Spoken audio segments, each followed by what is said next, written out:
હે guys welcome to my new vlog. તો આજથી આપણે શરૂ કર્યા છે ગુજરાતીમાં લોંગ વિડીયો બનાવવાની, તો સપોર્ટ જરૂરથી કરજો. અને આજ હું તમને એવું ઘર બતાવીશ કે જ્યાં ઘણા સમયથી કોઈ રહેતું નથી. તો ચલો તમને ઇન્ટ્રોડક્શન આપું હોય ઘરનું. તો ગાઈસ આ ઘરનો લુક કંઈક બહારથી આવો છે. 2 માળવાળું છે. ઉપર પતરા નાખેલા હા અને નીચે જો અંદર લાઇટું થાય દેખાતી હશે તમને. લાઇટું થાય લબક લબક લાઇટું થાય છે ગાઈસ. તો સૌથી પહેલાં હું તમને ઘરની પાછળ લઈ જાઉં. ઘરની પાછળ કેવો વ્યૂ છે. આ સાયકલ છે છોટે બચ્ચો કી. આ ગાઈસ રીંગણીનો છોડ. આ મીઠો લીમડો. બારીથી જુઓ અંદર, બીક લાગે એવું. હથિયાર મળ્યું છે આપણને, એક પ્રાચીન હથિયાર. તો ગાઈસ આ છે ઘરનો દરવાજો. આની અંદર પહેલાં ભેંસું બાંધતા હતા, પણ અત્યારે તો કોઈ રહેતું નથી, એટલે જો બાવ ભરી ગયા બધે. અને આ છે કંઈક આનો શું ઉપયોગ કરવામાં આવે ગાઈસ કોમેન્ટ કરો. તો બરડામાં ખંજરવાનું હોય ને એવું લાગે. તમને ખબર હોય આનો અસલી ઉપયોગ શું થાય તો કોમેન્ટ કરો. આ તો રેંગડી છે મને ખબર હા.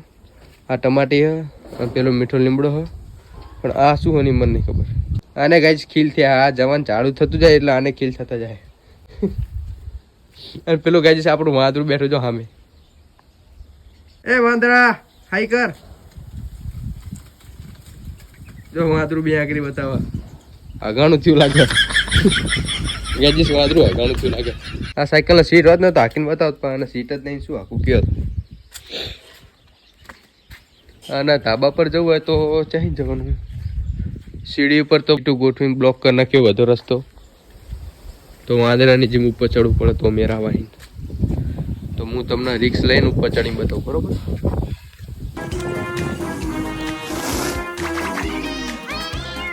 હું તો ઉપર ચડી જાય, પણ હવે ફોન કોણ હાલ છે મને. હું તો ઉપર આવતો રહ્યો ગાઈસ, પણ હવે ફોન હેઠે રહી ગયો, એટલે હવે પેલા મારા ફોન ને લેવા જવું પડશે. તો ગાઈસ ફાઇનલી વંટી ચડીને આપણે ઉપર આવી જઈએ છીએ. અને આ પગથિયાથી જવાનું છે આપણે ઉપર. તો હું તમને બતાવું. હાફી ગયો ગાઈસ, થાકી ગયો જો. તો ગાઈસ ઘરની ઉપર પણ 2 અલગ મકાન છે.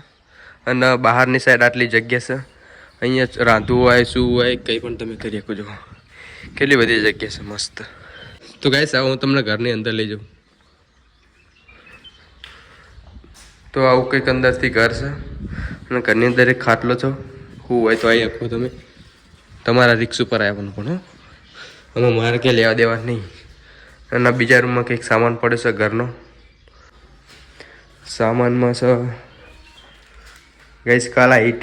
આ બધો ઘરનો સામાન પડે છે. અને આની અંદરથી આપણને મળે છે 50 રૂપિયાનું કાલા ઈંટ. કોકરોચ મારવા માટે ગાઈસ કાલા ઈંટ. આ બીજું પણ પડ્યું 30 રૂપિયા વાળું લાગે.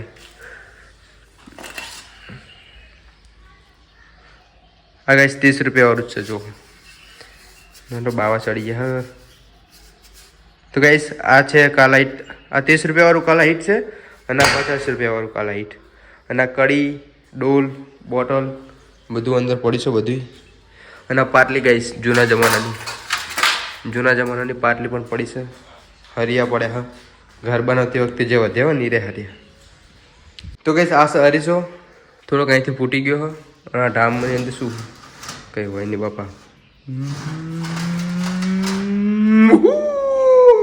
તો ગાઈસ આની અંદર પણ બધો કંઈક સામાન પડ્યો. આપણે અડે જેવું નહીં કે ના હોવા. મને તો બીક લાગે. છત ઉપરથી કેવો વ્યૂ આવે તમે જરાક જુઓ, તમને બતાવું. તો ગાઈસ વ્યૂ તો સરસ આવે છે. આ બાજુ ગામડું છે. આ બાજુ બધા લોકોના ઘર છે. આ સામે જે આ તમને દેખાય બધું તબેલો બનાવો ને તો તમે બનાવી શકો. એટલી બધી જગ્યા છે. આમ ઠેઠ જવું પેલું કટલું દેખાય ત્યાંથી માંડીને ઠેઠ આટલા સુધી બધી આ ઘરની જ જગ્યા. અહીંયા છે આપણે નાગદેવનું મંદિર. અને ગાઈસ આ બાજુથી જોઈએ તો આ બાજુ છે રૂપાળું તલાય. કુદરતી સૌંદર્ય ગાઈસ.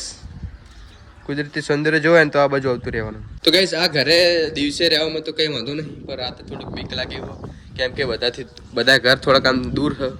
અને આર્યું એક અલાદું હોય તલાઈનું પાર ઉપર છે, એટલે બીક લાગે એવું. કેમ કે જો આ બાજુ કોઈ રહેતું નહીં. ચમ નહીં રહેતા તો હવે કહાની આપણને કંઈ ખાસ ખબર હોય નહીં. તો ચલો હવે નીચે ઉતરી જવી. બહુ રહેવા નહીં નખા પછી આપણે વાંહે ભૂત થઈ જાય એવું. હવે કંઈ ચડતા તો ચડી જાય, પણ હવે અહીંથી નીચે ઉતારવામાં ડફાકો થવાનો હા. ટીમકો મારો પડશે મારા. ફ્રેક્ચર ના થઈ જાય તારું પગમાં. મારું સારું ટીમકો મારું કે ના મારું? જો અહીં ટીમકો માર્યો અને ઓલી સાયકલ ઉપર જેમ પડ્યો તો બાપા સીતારામ થઈ જવાનું હોય. એટલે આપણે આ બાજુ થોડોક ટીમકો મારવી. એક કામ કરો, હું વિડીયો બંધ કરું પછી ટીમકો મારું, ને કે મારો ફોને ફૂટી જશે ને હું એ ફૂટી જઈશ. ગાઈસ ફાઇનલી મેં તમને આ ઘરની ઉપરના જે મકાનો હતા એનો રૂમ ટૂર આપી દીધો છે. અને જો આ નીચલા મકાનો રહ્યા એની અંદર જવું હોય તો આપણા ઘર માલિક જોડેથી ચાવી લાવવી પડે, કેમ કે હાચણું મારેલું જોવું અંદર જાય હોય નહીં. એટલે બહારથી જોઈ લો જે હોય, અંદરથી જોવા જવું હોય તો પરમિશન લેવી પડે. ઉપર તો વગર પરમિશને આપણે બતાવી દીધું હોય, કંઈ વાંધો આવે એવું નહીં. અને કે આ ઘરની એક્ઝેક્ટ સામે અહીંયા 2 ભેંસો માટે પાણીનો સંગ્રહ કરવા માટે અહીં 2 હોજ બનાવેલા. અહીંયા આપણે ભેંસું બાંધી શકવી. સુવિધા તો સારી છે, જગ્યા સારી છે.